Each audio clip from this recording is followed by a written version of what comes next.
पाकिस्तान भेजने की अटकलों पर बड़ा बयान दिया है। उन्होंने सोशल मीडिया प्लेटफॉर्म एक्स पर एक वीडियो शेयर कर बताया कि सीमा ने पाकिस्तान में रहते हुए ही सनातन धर्म अपना लिया था। इसके बाद सीमा और सचिन ने नेपाल में सनातन धर्म के अनुसार विवाह किया। वहीं जब सीमा भारत आई तो उन्होंने भारत में कानूनी रूप से सनातन धर्म अपनाया। उसके बाद फिर सभी रीति रिवाजों के साथ भारत में विवाह किया। ऐसे में सीमा भारत की बहू है।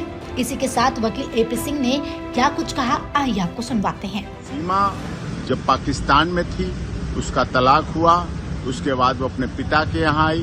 पिता की मौत के बाद सचिन से दोस्ती हुई। सचिन से दोस्ती के बाद उसने इस पाकिस्तान में रहते हुए सनातन धर्म ग्रहण किया। फिर नेपाल आई, नेपाल में सनातन धर्म के अनुसार विवाह किया।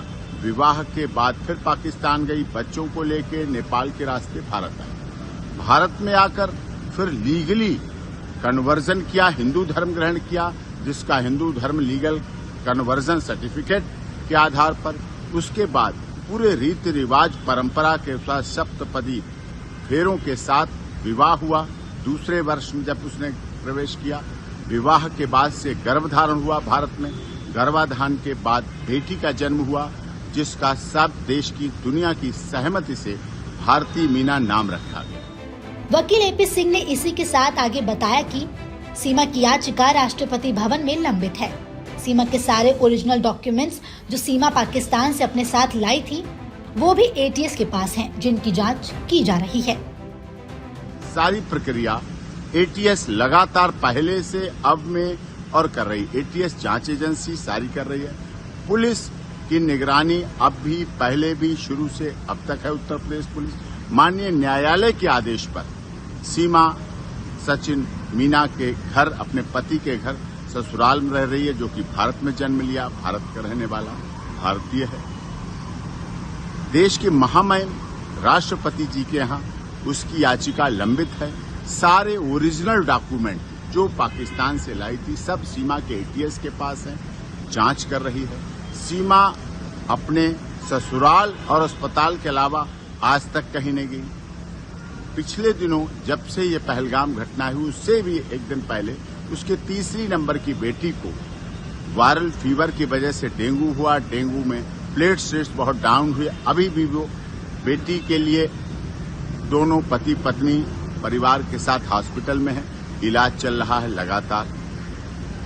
नवजात बच्ची उनके साथ है भारत में बेटी। उसका सर्टिफिकेट उत्तर प्रदेश की माननीय सरकार ने जारी कर रखा है, बर्थ सर्टिफिकेट, और उसके आधार पर है, भारत में रह रही है। उससे इसने पहलगाम की घटना जो दुखद घटना है, उससे इसका जोड़ना बिल्कुल गलत है। जो लोग आलोचनावश ऐसा जोड़ रहे हैं, उसकी स्थिति को देखें। भारत की अब बहू है, मीना समाज की सम्मान है और रघुपुरा में रह रही है। देश की सरकार का, माननीय उत्तर प्रदेश की योगी आदित्यनाथ जी की सरकार का, केंद्र सरकार का सदैव उसने पालन किया है। एटीएस की तमाम जांच में सदैव भाग लिया है। पूरी जांच प्रक्रिया चल रही है, चली है। उसमें कहीं कोई उसको गलत और उस तरह से कुछ भी अब तक कोई कुछ नहीं मिले हैं। इसलिए उसके साथ उस घटना से न जोड़कर उसके साथ सिंपैथेटिक, जियो जीने दो, हमदर्दी, मानवतावादी, मानवाधिकारों की रक्षा करने की बात होनी चाहिए और इस पर अमल होना चाहिए। बता दें, पाकिस्तान की रहने वाली सीमा हैदर की पहचान 2019 में पबजी गेम के जरिए भारत के रहने वाले सचिन मीना से हुई थी, जिसके बाद दोनों की दोस्ती हुई और फिर कुछ समय बाद ये दोस्ती प्यार में बदल गई। ऐसे में अपने पबजी वाले प्यार को पाने के लिए सीमा हैदर 2023 में अपने 4 बच्चों के साथ नेपाल के रास्ते अवैध रूप से भारत आई और फिर सचिन मीना से विवाह कर उनके साथ यूपी के गौतम बुद्ध नगर जिले स्थित रघुपुरा में रहने लगी। फिलहाल के लिए इस वीडियो में इतना ही। इसी तरह की तरीन और ताज़ा खबरों के लिए बने रहें न्यूज इंडिया के साथ।